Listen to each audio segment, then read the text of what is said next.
range game, and it worked. Like, we shot still, 49%?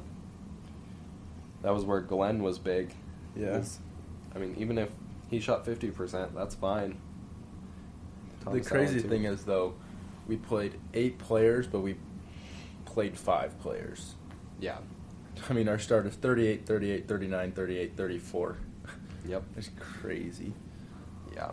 So that's probably the thing that I was talking about with Maryland or Indiana. It'll be interesting to see how much they can recover. But 3 days that's plenty. is like quite a bit. Like, we should be able to do it.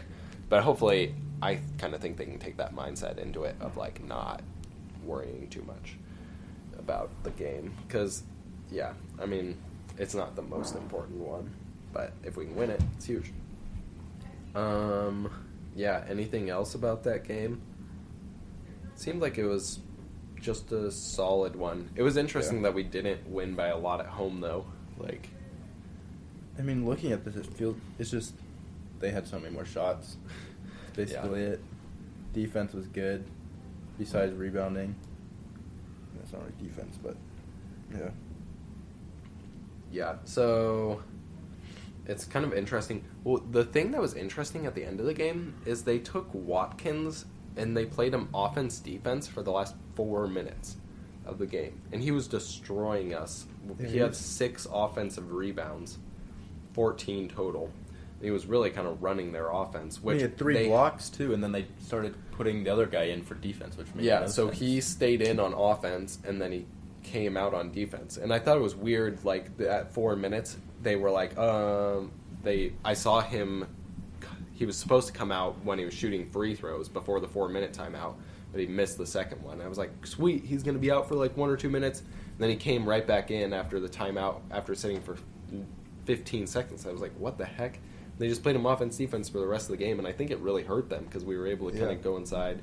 That was the weirdest play when Glenn hit the fouls? roll around. Maybe 3. that's why they didn't want him to foul out on defense. No, I remember looking. He only had 3 fouls. He had 0 fouls. Oh. 0.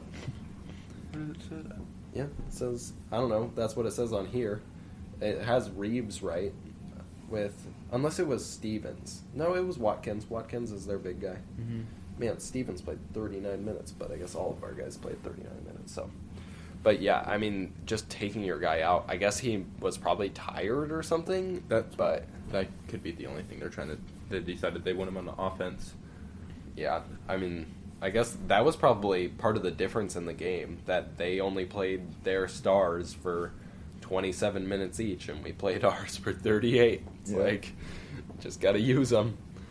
Wow. So I guess good job. Miles got all our players good conditioning and won us the game. And we don't want him fired, obviously. Yeah, so I guess we could talk a little bit about that. Like, some people, especially after Maryland and Iowa, were like, fire Miles, he's the worst. I'm on Twitter, blah, blah. Yeah, I don't know. I don't understand those arguments, really. Yeah. So my take, like, also, we have to realize that I posted this on... We're the best we've ever been in so long. Yeah. And we also have so many recruits lined up. Like... Mm-hmm.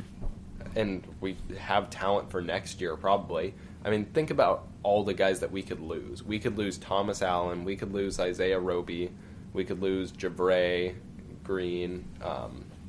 We could lose even Deshaun Burke, maybe. I feel like he'd be more likely to stay, but... I mean, those Javray and Deshaun, like, people don't realize that those guys are, like, really good. Like, they could come in and replace Palmer and Copeland and keep this team at like a similar level as they are this year. Like, we should make the tournament next year with the team that we will have. It's crazy. And then we'll have Akola Rope, who, I don't know. I mean, I don't know if he's going to be a star or not, but it seems like all the Nebraska products are turning out. I could feel like he would be... He seems like an Amir Harris kind of guy, just like really good at defense and athletic. A Cole? Yeah. Yeah. I don't know. We'll have to see how he ends up. I don't know anything about him. He's like a pretty big wing.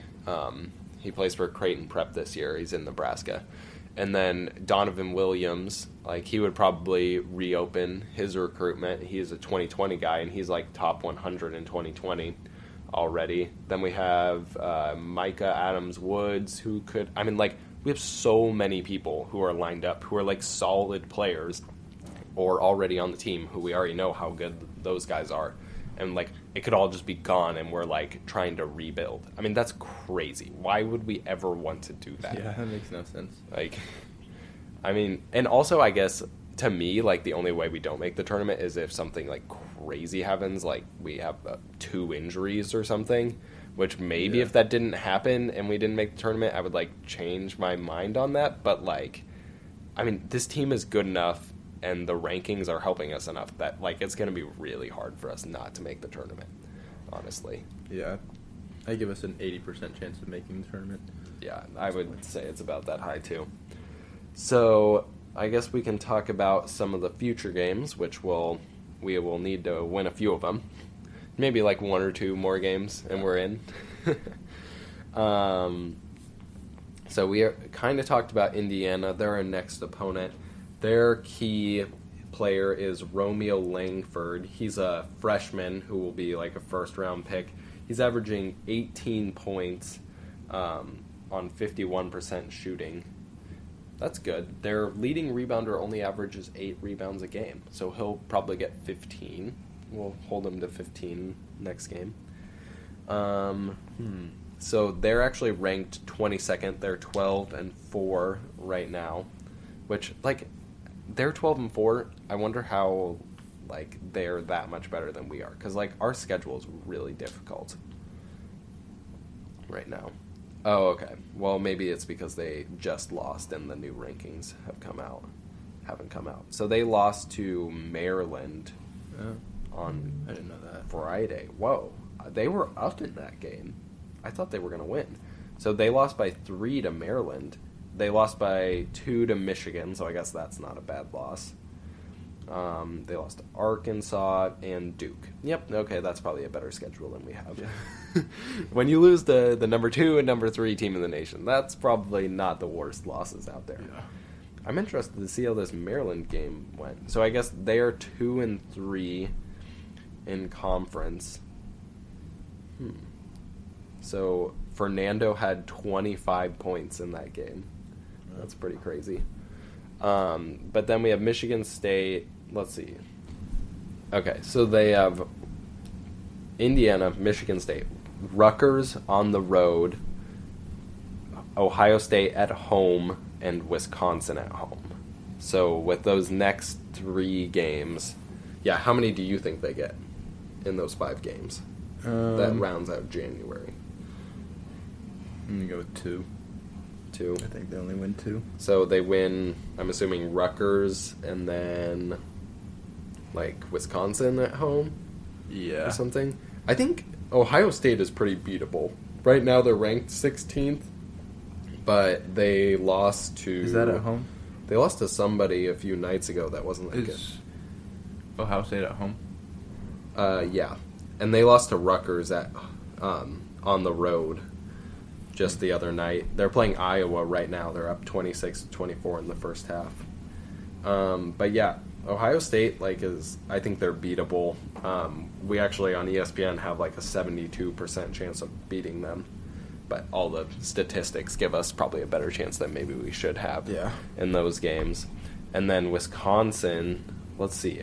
Wisconsin has been, like, I think they've been pretty good this year. They were ranked at one point. They just lost to Purdue in overtime. They beat Penn State by 19, lost to Minnesota. I mean, basically just anybody can beat anybody right now. Let's go through the conference rankings real quick. So Michigan and Michigan State are top of the conference standings at 5-0. Maryland is 5-1. So they're actually, like, man, that's pretty crazy that Maryland's 5-1. Who have they played, like, the worst 4 or 5 I don't think teams? they played, but, like, they beat us. I don't think they played just only bad teams. It's pretty hard to only play bad teams at this point. Minnesota is 3-2, Indiana's 3-2, Wisconsin is 3-2, Purdue is 3-2, Ohio State's 2-2, Iowa's 2-3, Nebraska's 2-3, and then Northwestern's 1-4, Rutgers is 1-4, and Penn State and Illinois are 0-5. So that's kind of like how it's going right now. Wow, Illinois is 4-12. Really right bad. now. But Penn State is the only other team that's like under 500. Even Rutgers is kind of okay this year. But It's crazy. even Penn State, I mean, they're top 75. Yeah. So, yeah, it's just going to be tough. How many conference wins do you think we need to make the tournament? We're 2-3 At right now. very minimum. How many total do we play again? 20. 20. And we had a good non-conference. I don't know. I would say that we have to win. Like, this would be really minimum. I wouldn't. I 8 would or something for sure. Really, really minimum. For really, really minimum, I might even go 7. I don't know. I'd have to look feel at secure. it. I feel like we have to go 500. I feel like if we win 9, we're totally good. So that would be like 7 more. But I yeah. hope we win more. Just like I don't want to watch us only win half the rest of our games. Yeah, but I guess like we play Illinois on the road, so that should be an easy. I mean, I guess it's not easy, but I mean, even like in February we play Maryland at home, Purdue on the road, Minnesota at home, Northwestern at home, Penn State on the road, Purdue at home, Michigan. I mean, like, and in March we play Michigan State and Iowa. Like, it's just not. I mean, it's going to be really tough to get any win. Which is a good thing is, you know what, like, one team has to win half the time. So hopefully we can just pull it out a few times. But at least it'll be really fun, like, as long as we're winning some of them. Yeah. Those will be some really exciting games. Hopefully we can rush the floor 1 or 2 times. But If we beat Michigan State, that's a rush to the floor. yeah, for sure. Either Michigan State or Michigan. I'm not sure if we play, but only like Ohio State and Indiana are the only other 2 ranked teams, but basically everyone else is like in the top 30. Or if it was net ranking, we'd probably have like 7 teams in the top 25. So probably not too many like rush the floor moments, but especially when we're like as good as we are, like if we beat somebody just as good as us, we probably don't do that. So yeah, I think that wraps it up. We're still pretty optimistic. The state of Nebraska basketball is strong. I don't know how they do that in the State of the Union. But yeah, we still haven't won a tournament game, and we are Risky roads. still risky.